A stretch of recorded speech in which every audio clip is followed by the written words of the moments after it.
La gloire de Christ comme Fils de l'homme doit être vue en lui comme le parent rédempteur. Premièrement, comme l'archétype d'une nouvelle humanité. Ensuite, comme le parent rédempteur. Vos pensées iront tout de suite à ce petit classique, le livre de Ruth.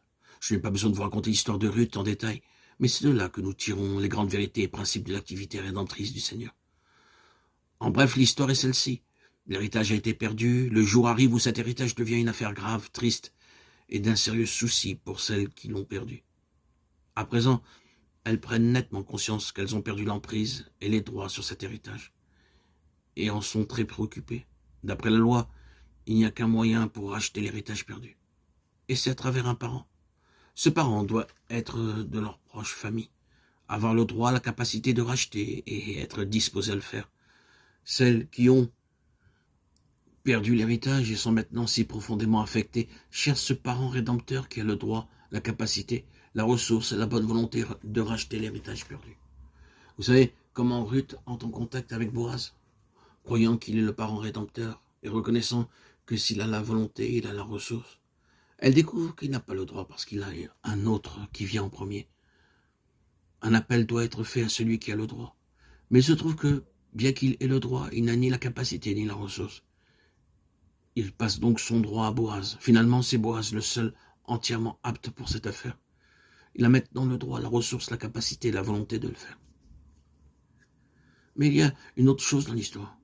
Selon la loi, le parent rédempteur doit prendre pour femme celle pour qui il rachète l'héritage, et pour cela, la voie doit être libre. D'autres parents ne pouvaient pas le faire parce que la voie n'était pas libre, mais Boaz avait la voie libre. Voilà les éléments de l'histoire. Je ne vais pas prendre chaque petit détail, mais juste les lignes générales.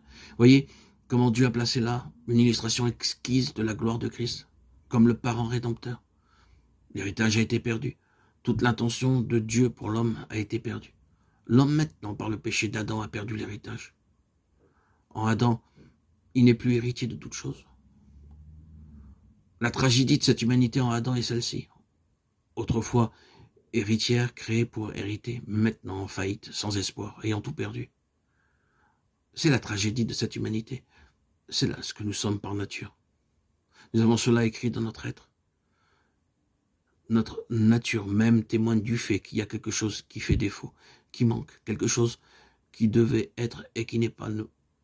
Nous le cherchons à tâtons. Il est dans l'ordre des choses de le désirer intensément, de soupirer après cela. Toute ambition de l'homme, toute poursuite, toute passion, c'est le cri de sa nature pour quelque chose qu'il devrait avoir, mais qu'il ne peut obtenir. Il accumule tout ce que ce monde peut lui offrir, et il meurt, disant « Non, je ne l'ai pas atteint, je n'ai pas trouvé ce que je recherchais. » Il est un héritier qui a perdu son héritage. Et dans un monde comme celui-là, dans une race comme celle-là, Dieu, en son Fils, vient de l'extérieur, comme le parent rédempteur, en ce qui concerne la nature humaine. Il a avant tout le droit de rachat. Pourquoi ? Parce qu'il est le premier-né de toute la création. Il a la première place.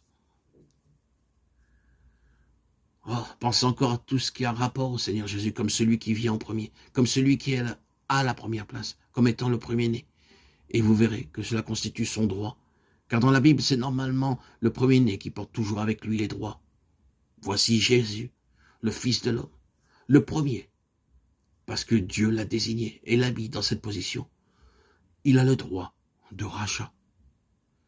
Il a le pouvoir de racheter. Il a les ressources pour le faire.